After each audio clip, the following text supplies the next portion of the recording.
Um, I'm Dr. Julia Royston of BK Royston Publishing, Royal Media and Publishing, and the coaching community, the Book Business Bosses, where we help you get your message to the masses, turn your words into wealth. And welcome to our discussion this evening. We're going to be talking about youth retention and kingdom building. And before we get started, feel free to tag, share, comment, like this discussion, and as well as they say, call a neighbor, call a friend, call a ministry leader, and have them join us. You'll be able to see the replay later, but uh, be sure and have them come in and enjoy the discussion, as well as pose questions, which we hope to address toward the end. So I had to first acknowledge the person who gathered us all together here, which is Mrs. Virginia Rector. And thank you so much. And so, a shameless plug, she is a First Lady of Pilgrim Baptist Church in Delaware, but she is also a published author, and her contributions to youth and educational youth has been in the public sector as well as in the ministerial sector. So be sure and reach out to her and connect with her, because she is a wealth of information, but truly has a heart for young people. So reach out to her. I know you can find Miss Virginia Rector on Facebook. So be sure and if you're watching, and be sure and see her face and be make a connection with her, because she can sure help your ministry as well. And then, so I'm going to read each, just a short bio. I, I, I, I promise you, their bios are pages. And I Googled Reverend Dr. Albert Morgan today, and there were literally articles and articles and articles on him and his success in his ministry and everything else he does. But I'll go ahead and get started. First, we have Reverend Dr. Lonnie Rector. He is the pastor of Pilgrim Baptist Church and has been for more than 18 years. He has accomplished many, many, many things. He is a native of Spartanburg, South Carolina. He has been a leader in Baptist Congress and Christian education, an instructor.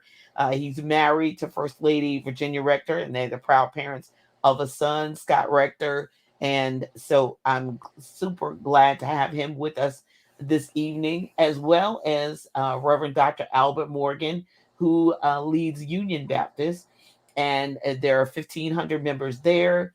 It's in Bridgeton, New Jersey. He is also a member of the Board of Education in Bridgeton, New Jersey, as well as how I know him personally as the chairman of the board of the National Convention of Gospel Choirs and Choruses. You know, I was going to get that in there, right?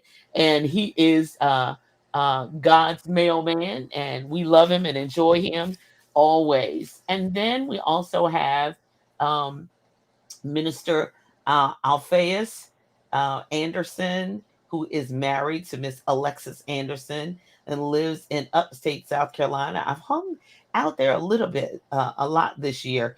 And he is the author of a book, Youth Magnet. I always love that.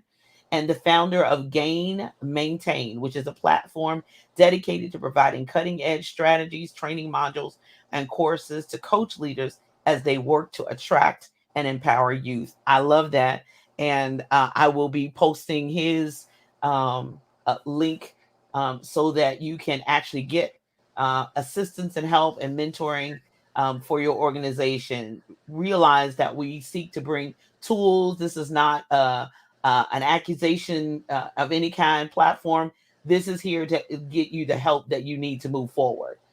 We could be here all night talking about the last 2 years, but we have to be ready to move forward. Currently, he is the professor at the University of South Carolina Upstate, where he instructs the gospel choir class. Yay!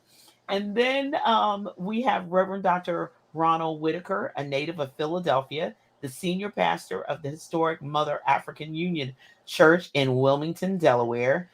Dr. Whitaker has been uniquely gifted to assist churches, ministries, and faith based organizations. Dr. Whitaker presents his research at both national and international conferences, and his research centers on the issues of race, racism, white supremacy, social justice, the plight of black males, and the prophetic black church tradition. Welcome. And then finally, Reverend Whitney Matthew serves in several ministry leadership roles at Walnut Grove Baptist Church. Her and her husband, Kelvin, and lead the youth ministry. They serve on the praise team, uh, people after my own heart on the praise team, as true passionate about discipling God's people and helping youth develop a relationship with God. Reverend Matthew enjoys collaborating with other youth leaders on how to be impactful in youth ministry. She is the mother to three beautiful children, and in her spare time loves to sing, laugh, and spend time with family and friends. So, welcome to you all. Welcome to you all. Um, um, I am my first question, of course, would be to the most experienced. We're not getting into age, we're not getting into the numbers, no numbers, but our most experienced statesman. I want you to really respond to the question first off. What do you define as kingdom building? Because kingdom building versus church membership, are they the same? Are they different? Who wants to go first, Dr. Morgan or Dr. Rector? Dr. Rector, I'll let you go first. I knew you was going to do that, Dr. Morgan. First of all, thank you, Sister Royston, for this platform. I would like to say that as we look at the pandemic and bridging the gap between our youth and our young adults as well as adults across the board, I am so grateful that we have an opportunity to disciple other people. We have come out of a tradition of membership when the Bible teaches us discipleship. And if we had more disciples, the church would go a long way. So we're trying to develop disciples, people who love God, people who know God, people who are accessible to God and available for the work of the ministry, teaching them the ways of God and the way to speak to others. We minister without talking sometimes. We minister with our walk. We minister with our lifestyle. So therefore, if we're going to build God's kingdom, let us go back to Matthew 28:19. Go ye therefore and teach. That word teach means to make disciples, those who are dedicated to the cause of the kingdom of Almighty God. That's where I am about teaching. I have a love for my young people. I have a love for my members. And it grieves me that so many have this at their fingertips and yet don't take time to invest in it. Now, this is my work. I can't hear you, Miss Sister. Julia, Yes, thank sir. you for. I apologize. I did not introduce the bio of Reverend William Turner, and I apologize to you, sir. He is a happily married man, and my wife and I are the parents two beautiful children. I've been involved in youth ministry for 16 years, and this is a gentleman after my own heart because this is the one level I never taught on. I have served in the field of education for 19 years and currently serve as an assistant principal in a middle school in Mount Holly, New Jersey. God bless you. I did 10 years of high school and 12 years with the little ones, but the middle schoolers scared me. So welcome, welcome. I'm sorry, Reverend Turner. I'm sorry. So we're back to uh, um, kingdom building, and is that church membership? Um, uh, Dr. Rector told us that's all about teaching and getting people involved who have a love for God and attracting them to God, because that's the point. That's the whole point of kingdom building. But Dr. Morgan, do you have more to add in regards to kingdom building versus just church membership? Well, Miss Julia, thank you very much. And uh, Pastor Rector, it's all right for Minister Turner because Minister Turner is one of my actually he's the executive pastor of Union Baptist Temple, and Minister Turner was a student in my class in 11th grade. So I know what it means to cast out demons out of a classroom. But God has been faithful. All right, let's stay I've focused, been in Bishop. youth ministry for many, many years. Uh, everything that I am, I have to say, is because people involved me with the youth from 12 years old, all the way up until today. Uh, the rectors know about New England. Well, I used to be president of the Young People's Department of New England. And from that point on, I realized it's my job to equip the saints for ministry.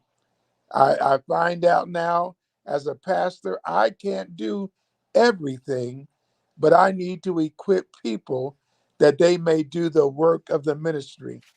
And I always believe in my heart that we have to get our young people are saved. Most people are saved by the time they're 13.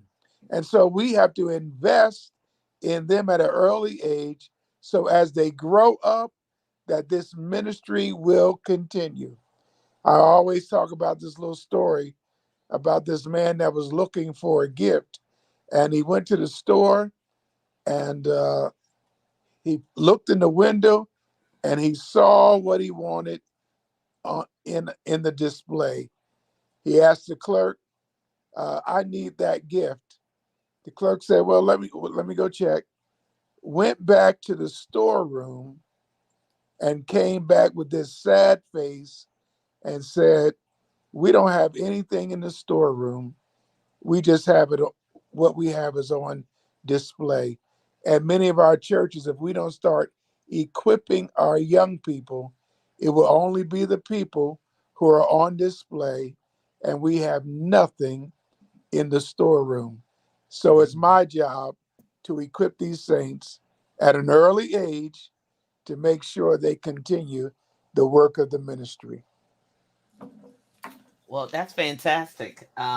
We appreciate that. And so, Sister Rector, I want to ask you a question before we switch gears, because I really want everyone to just provide tools and tips, and really one or two tools and tips to really connect people, because right now we're in a technological age. We're doing this discussion via StreamYard, and then there's Zoom, and then there's Restream. I mean, there's all kinds of ways via technology and via in which young people are very, very proficient in it.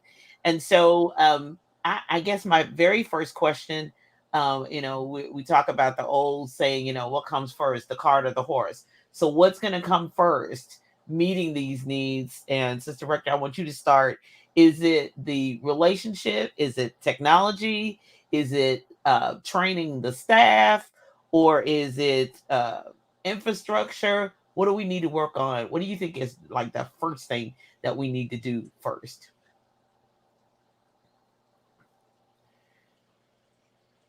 Myself. Oh, Okay, there you thank go. you. Uh-huh. Sister Julia, to me, it's all about relationships first. We follow the model of Jesus Christ. Jesus Christ was always about building relationships.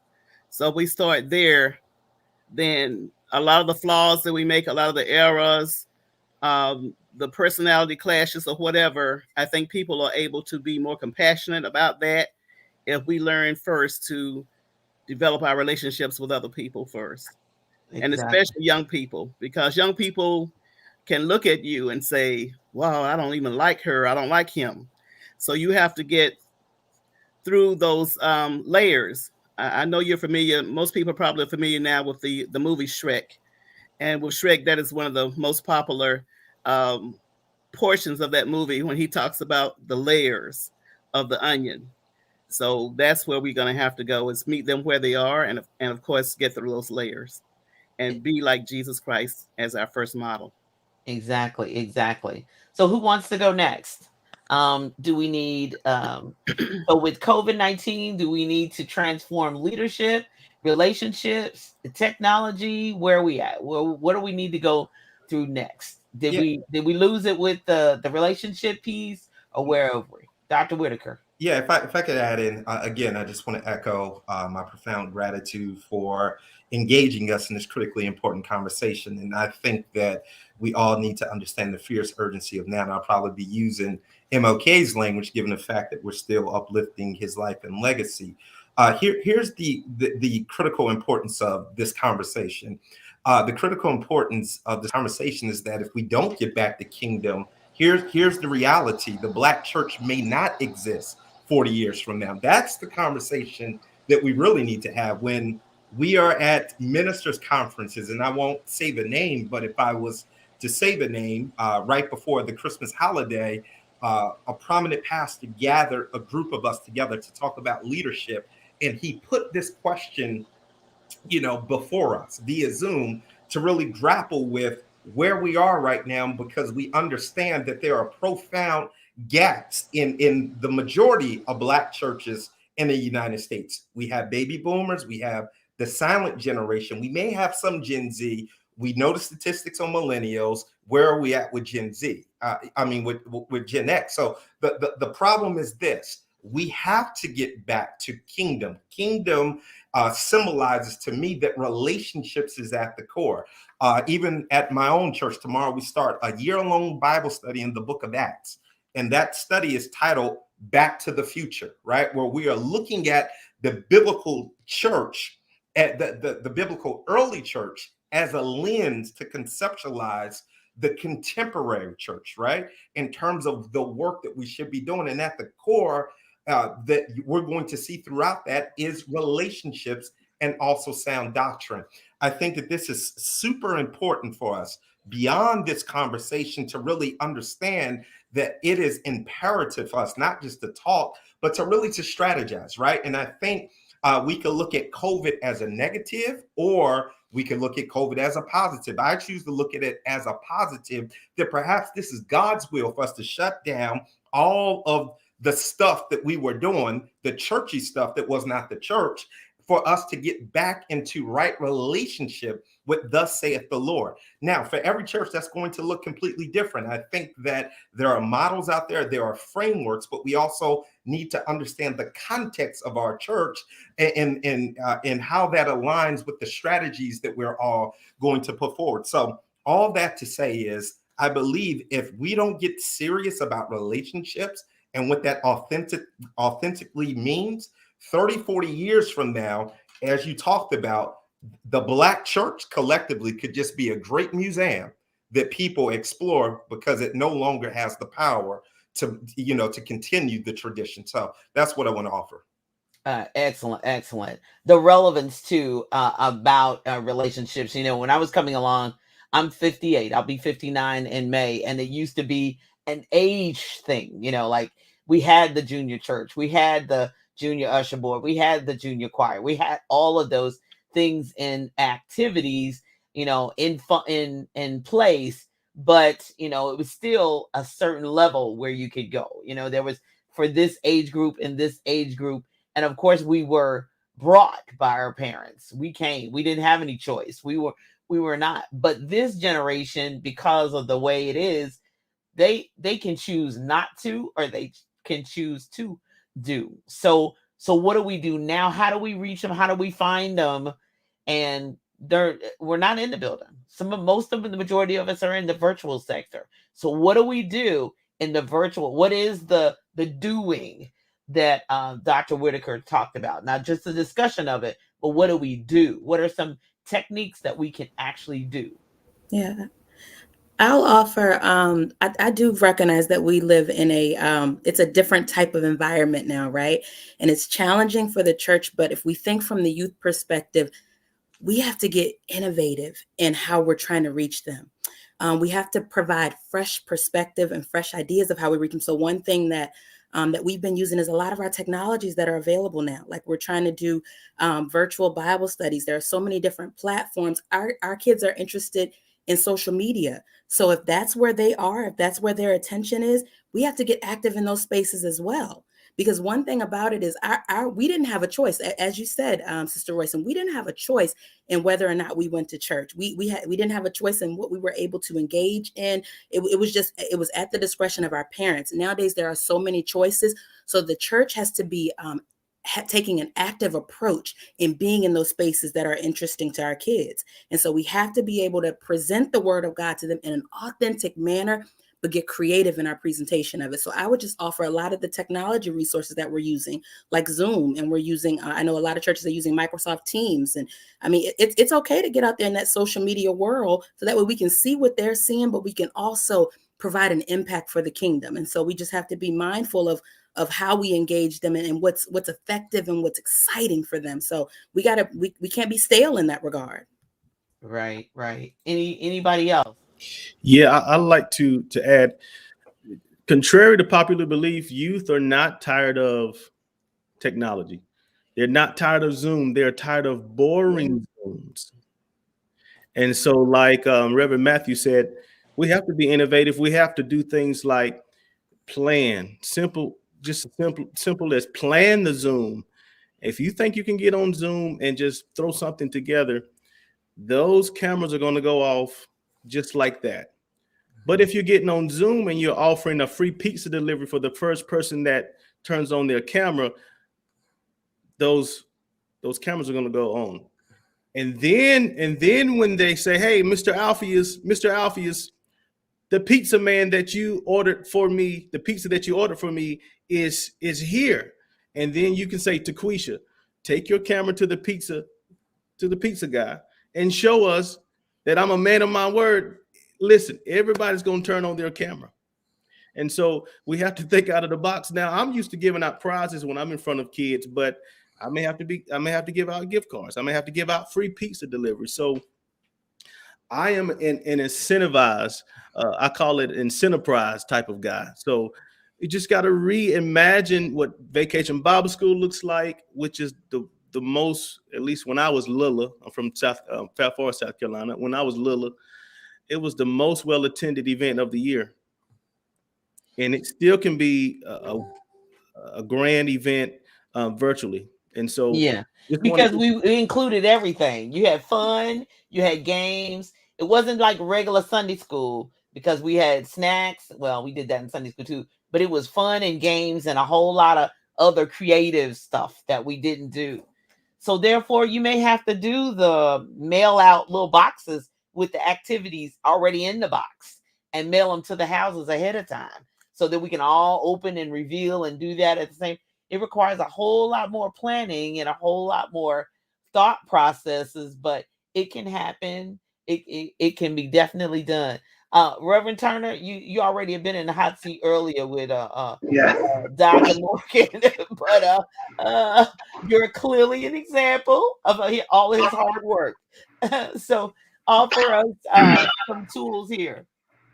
And I think just going back to Pastor Morgan's analogy with that with being on display.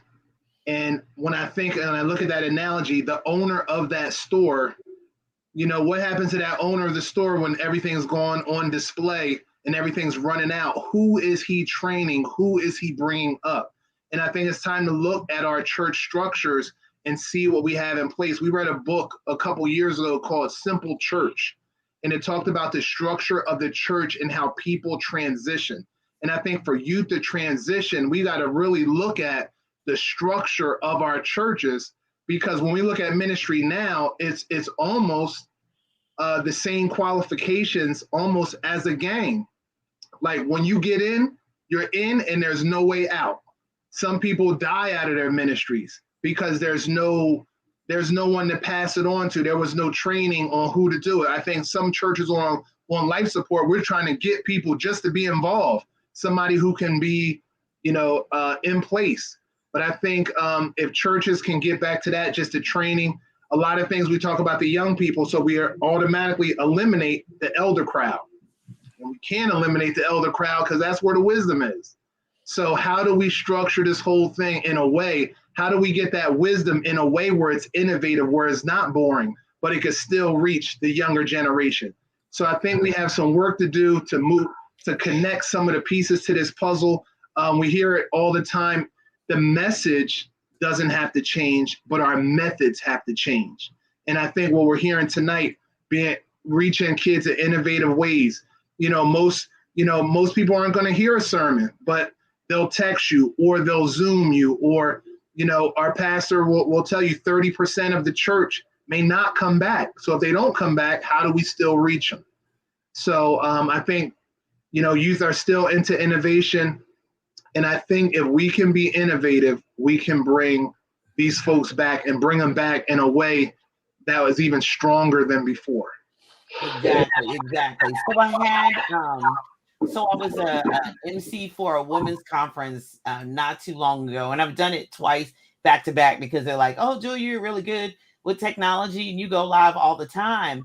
But one of the things I really encourage that church is that, okay, you've had your women's auxiliary leadership, but where are the teenagers? So while we're on, who can monitor the chat, who can monitor the comments, who can put in the links, who can already, when somebody says a word, who can scribe for us and types really fast, because the babies, they type really fast.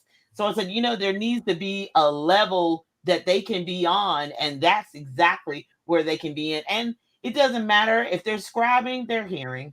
You think, well, they're not really. Yeah, they are. They heard what you said. They may not have responded. They may not have, as they say, screamed and ran around the office like you're doing, but they heard exactly what that was and they want to apply it. So therefore, in ministry, having to be able to have a level where they're on for that mentorship. So who's coming up behind you? So who is in the storeroom that you're training? Who is along, as they say, as the scripture says, a yoke fellow next to you, alongside of you, who's working with you. And I know 30s and 40s some thinks they're still young, and I'm in my 50s. I still think I'm young, but baby, the teenagers and the 20 somethings need to be connected to the 30 and 40 sums, so that we, every office, every position has two people. Because what if something happens and the person falls ill? God forbid they get COVID, which is rampant right through here. So what if something happens? Can the work go on? Can the equipping continue to move forward? Is there a time where the young person has 2 minutes to talk about a topic? Have we ever thought about that? That they may have something they want to say. And it may not be, I want you to turn to such and such a scripture, but they have a poem, or they have a rap, or they have something else to offer. It was a dance. It was a liturgical dance. Still biblically based, still in line with what we're talking about. Not lewd. We're not talking about nothing rude and inappropriate, but it meets the need for them. It says something for them. Anybody else? Sister Royston, I would like to just piggyback on what Reverend Turner just said. He said something very, very important and enlightening, and that is the church as we knew it was a possessive church. You had those, like he said, thought that they were going to die out of position.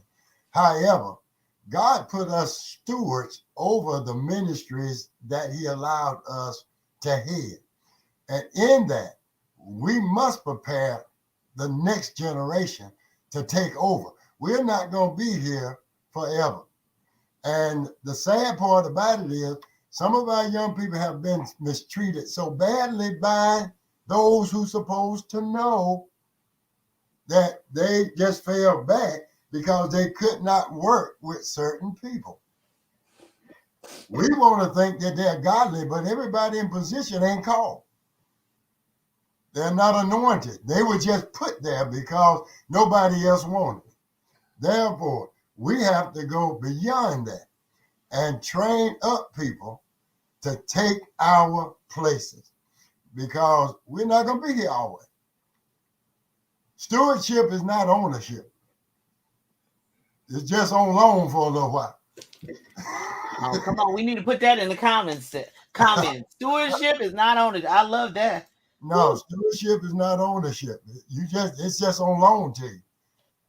So this is where we are with our church. And I'm just going to say the Black church.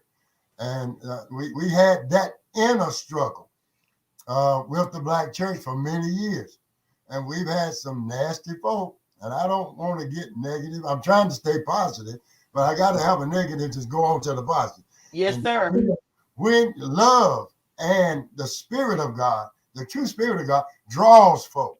Yeah. It does not push them away. It draws folk. It's a sweet savor, as the Bible says. And it ought to be contracting others to want to come to your ministry. Ministry should grow. Ministry should grow.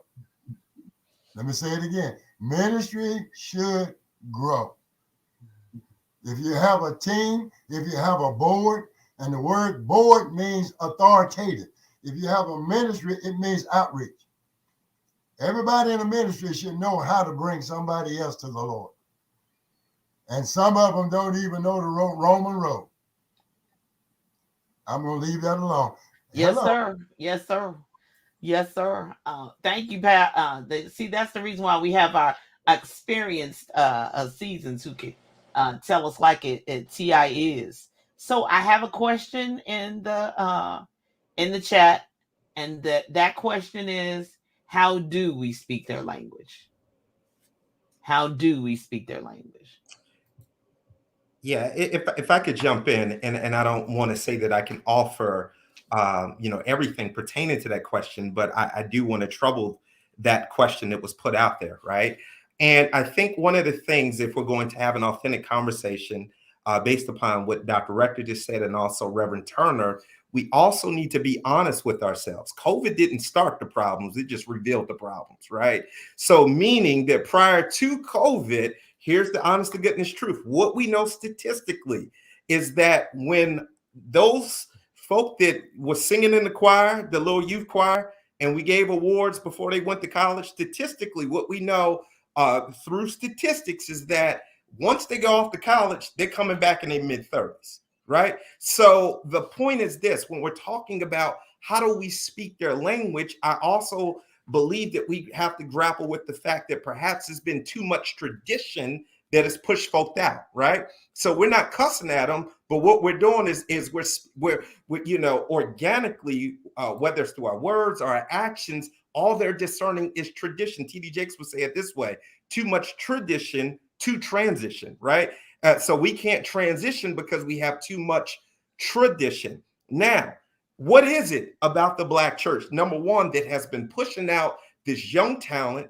And what is it that perhaps the white churches or the multiracial churches, because they're the ones that sucking up, are the next generation that we keep talking about? We also know that Black millenniums, as they would say, they love God. They just tired of the church, and they're tired of the Black church.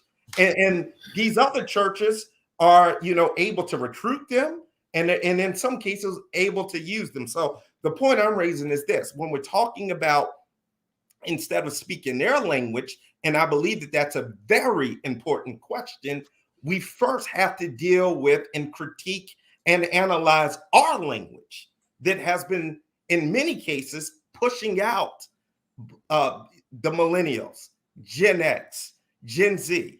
So we have to critique our language and see, as much as we're talking about relationships, is that how millennials, Gen Z, Gen X, have they been discerning it that way? So I think that we really have to have an honest conversation. All this to say, Michael Jackson would say this: I'm looking at the man in the mirror, right? And I'm asking the man in the mirror to make the change. Too often, we're telling them to change, when I believe that first, we need to look at ourselves in the mirror. Let a man, Pastor Rector, you know this, let a man do what? Examine himself, right? We say that tradition. How about this? In many of our churches, first Sunday, but do we really mean it? If I could offer this thought too, if you think about when kids are growing up in church, right? As children, they're taught to be quiet. When you're in church, Be quiet. Sit there. Be quiet. If the baby starts crying, the mom, runs out because the baby's making noise. The different things that we're taught growing up in order to be, I'll say, respectable in the house of God, it silences their voice. And so if we think in terms of speaking their language, number one, we can't tell them to always be quiet.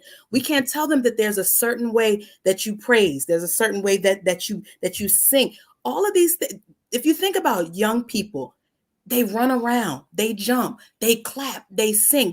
This is what they do. And so at our church, the kids are allowed to make whatever noise they want to make during praise and worship. Hey, if you want to jump around and just because you hear music play, hey, you do that, because we can't continue to silence them and then say, how can we speak their language? We speak their language by meeting them where they are. And we say that all the time as ministers. When a babe in Christ comes in, we have to meet them where they are. We got to do the very same thing with our youth. We got to hear them where they are. And if they're speaking language and they dabbing and all of this other kind of stuff that they can do, meet them where they are and say, what does that mean? Like, just have an honest conversation with them. If you don't know, ask them. I don't think they mind telling us what they're trying to articulate to us. A lot of times, because historically in the church, we don't understand them, we silence them, not meaning to in some cases. But we do have, in order to speak their language, we have to be willing to understand them, willing to hear them. And then there becomes this transaction to where I'm talking to you and now you're talking back to me and we're having a communication. And not only that, what are we doing? We're building a relationship with each other. And what we feel like is reverence and what we feel like is reverential, they may be reverencing it, but it looks differently. It's not that they're trying to defame God in any way, shape, or form. Real quick story, because we're running out of time. And thank you so much for all of your comments. But back in the 70s, it was the whole sock it to me time, and we were doing baptism, and I'm raised Pentecostal, so this it was a Caucasian man who came to our church to be baptized, and before they put him in the water, he yelled out, "Sock it to me, Jesus." Now we all thought that was hilarious, but of course he came up filled. So so that whole thing that was kind of, even though that was in the early 70s when I was a little girl, that was revolutionary. So that was like, oh, that was disrespectful, because sock it to me was something that was quote unquote worldly and something, but God knew exactly what that meant. He was not being worldly at all. He's like, sock it to me, Jesus. And so therefore there's a language, not cursing or anything like that, but there's a language that they have that's totally different. And even people that I help writing their books, I'm like, you're going to have to be careful using so much legal ease and church ease when you're writing, because do people regularly say that? Do people on the street? So who are you trying to draw? So someone in the comments asked that. Who are you trying to attract? You will have to, and that doesn't mean you start dapping, because I'm not dapping at 59. I'm not going to be doing it. But I definitely will be hearing what you're saying with open ears, as opposed to trying to change your vocabulary to meet mine, because I'm not 18. I'm not 25. I'm not 35. So therefore, we have to understand that the language and what their connection to God is today is totally different than it would have been in my time, because I wouldn't have been to stand up there saying, "Talk it to me, Jesus." I'd have probably been silenced and sat down, and that's what they did in my church. So may I offer some considerations? Yes, sir. As it relates to speaking their language, if you know my history, if you Google me, you would see about 402 students behind me or in front of me that I can't claim on my taxes. First of all, I don't listen to hip hop. All right. I love to grill. I play golf. In other words, I don't claim to be hip. And so in other words, how is my wife and I drawing all of these students when I don't claim to be hip? The mere fact that I'm saying hip lets you know I'm not hip. I mean, I'm not. They don't say hip anymore. And so just some considerations. Their language is love. Their language is purity. Their language is good vibes, or or PVO, positive vibes only. Their language is being organic. It's anti hypocrisy. It's truth. And that's their language. It's consistency. The person with the most presence has the most power. Sit down, pull your pants up, but obviously I'm not present, and so that in consideration. And then for teachers, OTL on their level, students love music, students love movement, and they love motivation. And Yes, so sir. consider those 3 M's. You would get them. You would get them. Yeah. I used to, when I taught high school, I was the computer technology teacher, and I had one girl, she was the DJ. And I was in a Catholic high school at the time. And so the nuns would come through and like, hi, what? It needs to be total silence. It needs to be total silence. I said, do you see everybody on task? Do you see anybody up not working? Do you see everybody working? And she said, and I wanted to say, well, first off, get out of my room because I'm the teacher in this room. So you get out of my room. I said, but look at them. You haven't looked at them. You're just listening to the music. And I had a rule about what kind of music. We couldn't have certain kind of music, but everybody would be bopping to the music. They'd be rolling to the printer, getting what they're supposed to do, doing their assignment, rolling around because the music. And I'm like, get out of my room because I'm running this here. And this is my classroom management. You might do something else, but get out of here. But it did it. And I'm not here. You're right. I'm not here. Can I add something to the music? Come on through. The music, I know just coming up as a youngster, I came from a Methodist church. So coming to a Baptist church, I mean, they were rocking. And a lot of the words, some of the words, I didn't know some of the words. I wanted to get involved, but I just didn't know what they were saying. Everyone else knew what they were saying. So there's got to be a level of, when we talk about call to worship or worship, there may be some explaining that we have to do to the next generation. We see other churches that have the words up on the screen, so now you can get involved. You can understand, oh, that's what they're saying. I think they say Shubak, but they say Shabbat, the God, or something of that nature. So, and I think we have to give, and that will allow more young people to experience God, more opportunities for them to experience God where they are. So I think we meet them where they are. Step 2, train them, because we have a lot of people say, hey, let them do their thing, meet them where they are, let them go. And then they want to go over your head. Yeah. So, come to the left. Yeah, come on, let me train you. So, Well, as a senior pastor, I believe that on Sundays and our ministry should be a smorgasbord so everybody can eat. And I know we're trying to gain the young people, but remember the seniors. I got to make sure that I still stay with their language. So every now and then I got to have a common meter hymn for our seniors. I can't have the senior choir marching in on Stump, but I don't want the young people marching in on Holy, Holy, Holy either. So we have to have the balance and to make sure they are included in everything. Some of our senior ministries, I put another vice president. I say, okay, you can have your president, your vice president, but the next president, your third vice, has to be somebody under 40 so that we can start training and bringing them along with us. So there's somebody already said, if something should happen, COVID or people die, the ministry will continue. So I want to make sure that I include young people on everything. My administrative assistant is in his 20s, early 20s. So he knows the language that I may not know, and he needs to teach me. And again, putting the young people on that audio department is not a sacred cow. You need to start training the young people up there. I give the young people my phone. They can put anything on the phone in a minute. And it takes me a week to read the book, to put an app on the phone. So we have to start utilizing our young people in every aspect of ministry. Exactly. Call the young because they strong. They can move faster.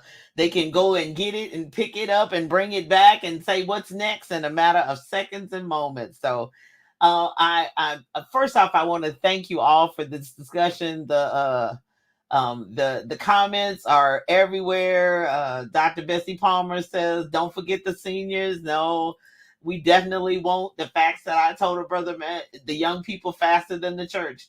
So therefore, and brother Josh has lent his comments. So be sure and go back and read the comments. They are incredible, and thank you all so much for joining us this evening. I did want to make sure that you knew that Brother Alphaeus Anderson does have 2 platforms to assist and help those in ministry who want assistance. But I'm telling you, anybody on this platform who needs help, their ministry leaders need assistance.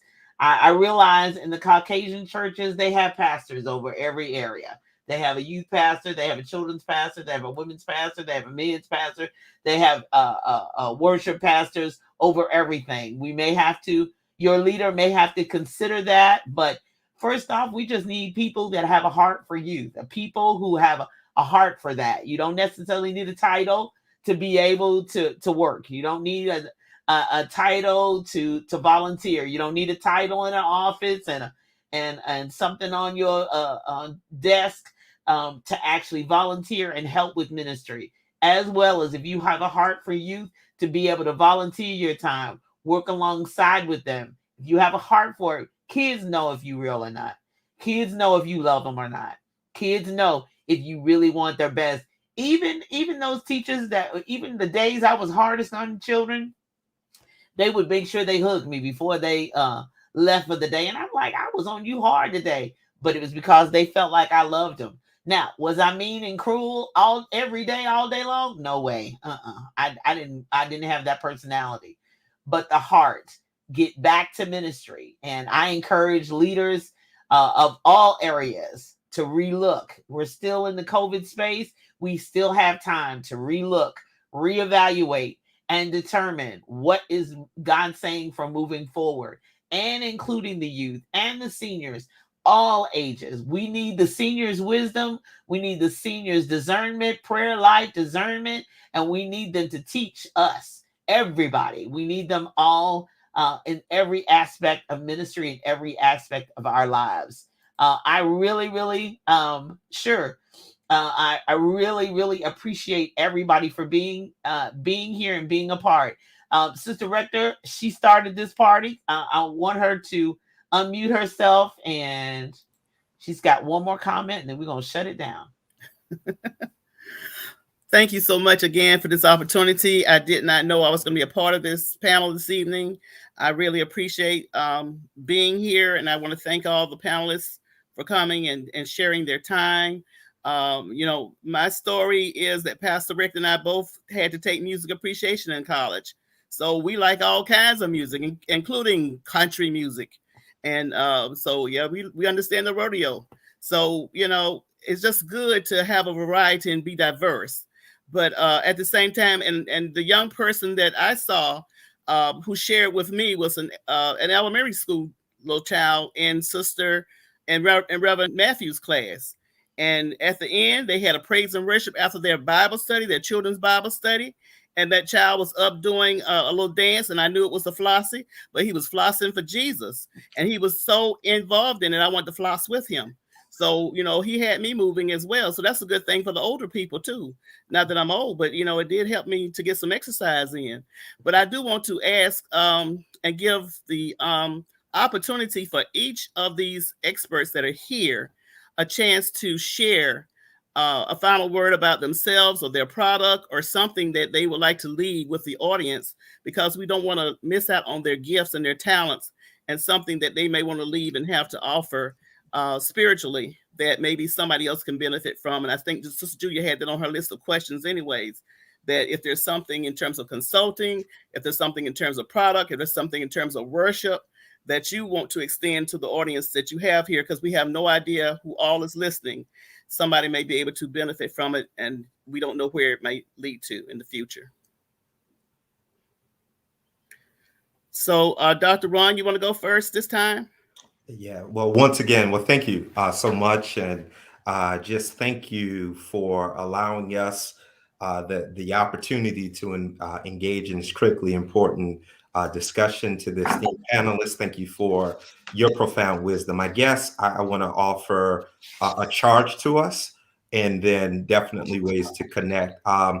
When we think about the life and legacy of the Reverend Dr. Martin Luther King Jr., over this past week, I revisited his time in Birmingham, right? And I revisited his time in Birmingham from different perspectives.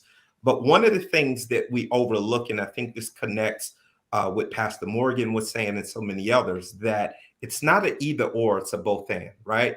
That it's not boomers versus millennials or boomers versus Gen Z, but it is a both and. And when we go back to Birmingham, you know, if we think about who was getting arrested, it was the young people, right? And we think about the wisdom that was with them. It was King and so many other of our civil rights, fathers and mothers that was in the freedom struggle with these young people. They realized, you know what, these young people want to get involved. So therefore, you know what, we're not going to hold them back because we need them, right? Now, without the both and, we don't get to the civil rights bill being passed. Without the both and, we don't get to the voting rights bill being passed. So the point I'm raising is that the competition in the church, we need to deal with that, right? The ways in which we're fighting one another, that's not working. So I want to give us a charge. The charge aligns with that great movie by Spike Lee. And that movie is called School Days, right? And again, we can analyze that movie from so many different perspectives. But I believe, to me, one of the most powerful scenes in that movie is when it ends. And he's telling us to do what? Wake up. Wake up. We got to wake up, y'all. We got to wake up and realize if we don't wake up and get back to what thus saith the Lord, get back to the Bible principles, get back to authentic relationship, someone could be doing a eulogy for the collective Black church in the very near future. So once again, thank you for the opportunity to dialogue. If anyone wants to reach out for a consultation, just ways to connect, just go to motherafricanunion.org or docwhitaker@outlook.com. Thank you. Put it in the chat box, please. I so identify with his passion, Dr. Whitaker. I always ask this question, what if the 50 and older disappear from your church? Who would be left? No youth, no church. I don't have any kids yet. If I don't have any kids, my name won't live on. If the church don't have any youth flowing through it, it won't live on. 3, consider giving students a seat, not at the table, but at the decision-making table. At the decision-making table. GainMaintain.com, childrenschurch.online, teenchurch.online, vacationbibleschool.online is where you can find us. God bless you. Thank you for this time. Okay, I guess I'll jump in next. I'm truly thankful for this opportunity. I love collaboration. Collaboration is key. And one thing that the church has struggled with, I believe, is collaborating with other ministries for the purpose of kingdom building. So I truly appreciate this opportunity. The one thing I will say is at our church, we have begun to identify areas to where we can bridge that gap, right? So we have a seniors ministry, and then we have our youth ministry, and we use opportunities for them to partner together. So that way there is a knowledge transfer, relationships are built, and our church can live on. So I would encourage that, identifying your ministry areas where you can bridge that gap, right? That's all I have to say. If you want to connect with me, I am on Facebook. My name is Whitney Matthew. I'm on Instagram. So I have 3 kids, all with the first name K. So our name is the Matthew Crew, and it's K instead of C for crew. Please feel free to connect with me. So much great information. I appreciate everyone's input. And thank you so much, Sister Royston and Sister Rector, for putting this together. God bless everyone.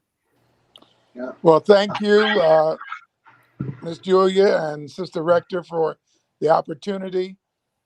From a senior standpoint, you have to know when to hold them. You have to know when to fold them. You need to know when to walk away. And I am blessed because I'm retiring in 23, but the young man, Minister Turner, is going to be the next pastor. And so right now, he's working right alongside of me so that when the transition takes place, it'll be a smooth transition. And he's bringing another perspective because, when you get old, you kind of, you get slower. So I'm glad that there's somebody youthful that will be able to take the church on to the next level. Thank you. Okay, so I have to pause right there. That's an incredible insight and leadership. That's like over the top, like unbelievable. So first off, congratulations to you, Dr. Morgan, for making that smooth transition, and so that we don't have continued now, which is for another discussion, for somebody else to pick up. But church chaos when the leader transitions, not dies, but when the leader transitions and there's chaos. Thank you from the pew members. We greatly appreciate that, and I'm going to shut up right there. Yeah.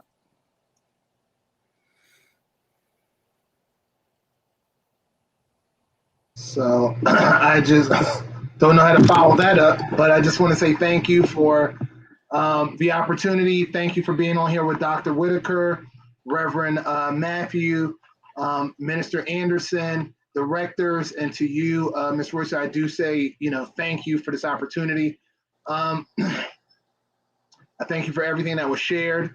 So we're just getting started. We're not. I'm not established on Instagram or things of that nature. But you can email me for 20 years of experience in youth ministry at wturner820@gmail.com.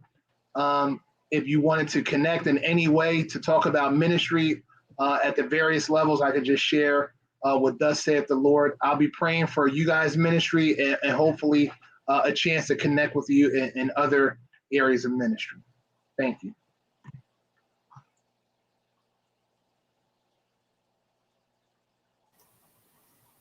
Sister Royston, I want to thank you for allowing us to come together. It has been a great experience. And it took me back to one of the verses of scripture that I normally quote a good bit. Ye shall know the truth, and the truth shall make you free. That means we have to critically embrace all that we've heard here today. We have to change our mindset, because without change, we won't be too valuable in the future. If you don't change, you can't grow. This pandemic has caused us all to change, take new directives, do new things we've never done before. I've learned more about the computer during the pandemic than at any time, because we've had to make that transition.